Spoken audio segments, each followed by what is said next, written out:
Party ने इस देश में लोकतंत्र का गला घोटकर हत्या करी आपातकाल लगाकर, और अब ये संविधान को लहराकर संविधान के बड़े रक्षक बनने की उसका एक पाखंड रच रहे हैं। इनको शर्म करनी चाहिए। आजीवन बाबा साहब अंबेडकर का इन्होंने अपमान करा, उन्हें भारत रत्न नहीं दिया। और आपको देखना होगा कि अगर किसी ने बाबा साहब अंबेडकर के आदर्शों को चरितार्थ करा, यदि संविधान को जीवंत रूप में भारत में लागू करा, तो वो है आदरणीय प्रधानमंत्री श्री नरेंद्र मोदी जी। धारा 370 हटाकर पंचतीर्थ का निर्माण कर बाबा साहब अंबेडकर की लास्ट माइल डिलीवरी की कोई व्यक्ति पीछे ना रहे, अंत्योदय की भूमिका निभाते हुए सैचुरेशन से एक एक जन कल्याणकारी योजना जन जन तक यदि किसी ने पहुंचाई है तो वो है आदरणीय प्रधानमंत्री श्री नरेंद्र मोदी। लेकिन अब कांग्रेस पार्टी अपने राजनीतिक स्वार्थ के लिए सारे के सारी बयानबाजी कर रही है, देश को भ्रमित करने का प्रयास कर रही है, बाबा साहब अंबेडकर के नाम का दुरुपयोग अपने राजनीतिक स्वार्थ के लिए कर रही है। उन्हें देश से क्षमा मांगनी चाहिए। जय। इतिहास गवाह है कि किस तरह से नेहरू गांधी परिवार ने अंबेडकर जी का अपमान भी किया, राजनीति से बाहर करने का षड्यंत्र रचा।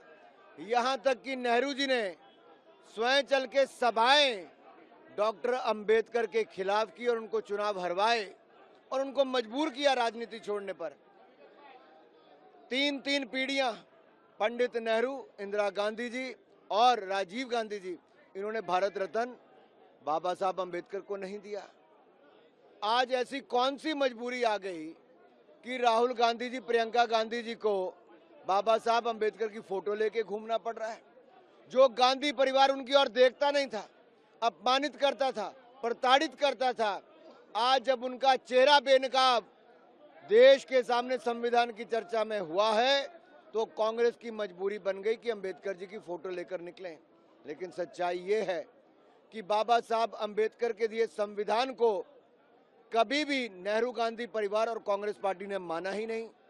सबसे पहला संशोधन नेहरू जी ने ही करने का काम किया, अभिव्यक्ति की आजादी पर एक तरह से प्रहार किया। उसके बाद इंदिरा गांधी जी ने पूरा संविधान को ही बदलने का एक तरह से काम किया और संविधान को कुचलने का काम इमरजेंसी लगाकर किया। देश वो भूला नहीं है, वो काले अध्याय को। तो ये जो गांधी परिवार संविधान को जेब में डाल के चलता था और संविधान बनाने वाले को अपमानित करता था, आज उनका कच्चा चिट्ठा खुल गया है, उनका चेहरा बेनकाब हो गया है और कांग्रेस पार्टी के पास कोई जवाब नहीं बचा। कांग्रेस को देश से माफी मांगनी चाहिए कि संविधान की हत्या इन्होंने बार बार क्यों की। जिस तरह से कल अमित शाह जी ने प्रेस कॉन्फ्रेंस की और ये कहा, और अब आज आप लोग फोटो लेकर प्रोटेस्ट कर रहे हैं, क्या कहेंगे आप? सारी दुनिया ने देखा है अमित शाह जी ने जो बोला है, लाइव टेलीकास्ट हो रहा था और उसके बाद झूठ पर झूठ बोल रहा है। बाबा साहब भीमराव अंबेडकर का अपमान ये देश नहीं सह सकता जब तक अमित शाह इस्तीफा नहीं देते और माफी नहीं मांगते, तब तक हम शांतिपूर्वक ढंग से ये आवाज उठाते रहेंगे। आपने उनका प्लैक देखा? पहले गांधी जी यहाँ थे, पीछे कर दिया, बाबा साहब यहाँ थे, उनको पीछे कर दिया। तो ये तो बताता है कि इनकी मानसिकता कैसी है। जो देश के लीडर्स रहे हैं, जिन्होंने इस देश को आजादी दी, कॉन्स्टिट्यूशन दिया, उनको आपने पीछे कर दिया। लेकिन हाँ? साफ तौर पर कह रहे हैं कि हमने भारत रत्न बाबा साहब को। अरे वो कुछ भी कहे, कर कुछ रहे हैं, बोल कुछ रहे हैं, कर कुछ रहे हैं, बोल कुछ रहे हैं, कर कुछ रहे हैं। अगर आपने गांधी जी और अम्बेडकर जी के स्टैचू को यहाँ सामने से लेकर पीछे कर दिया तो ये आपकी मानसिकता है। और आपने उनका प्लैक देखा? जाके फोटो लीजिए, उनके प्लैक में लिखा हुआ है पिछड़े वर्गों के संरक्षक। ऐसा लिखना चाहिए। देश के संरक्षक है, संविधान के संरक्षक हैं, पिछड़े वर्गों को क्यों? सबके संरक्षक है।